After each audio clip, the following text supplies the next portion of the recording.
Well, News Sense 5 Hannibal voters will weigh in on a proposition next month.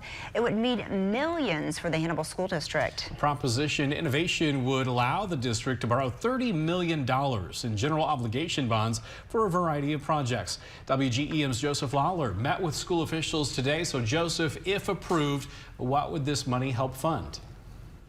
Well, Daniel and Raja, if approved, this money would go to construct or renovate different areas in the district. This would include renovations to the middle and high school auditoriums and upgrades to Porter Stadium to make it ADA compliant. A large portion of this money would go to construct, equip, and furnish the Hannibal Innovation Campus. School officials say this campus would allow students to study and learn things like welding, automotive tech, culinary arts, and cosmetology, which would help them after graduation.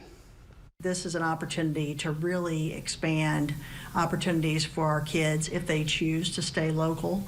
Sometimes I think kids, when they graduate from high school, they may think they need to move away to find good employment. We want them to have that opportunity here. Johnson says they would also use a portion of the money to prepay existing leases. You can find more information on this proposition on our website at WGEM.com. Daniel? All right, thanks, Joseph. And if approved, it would not raise the current debt service levy for the district.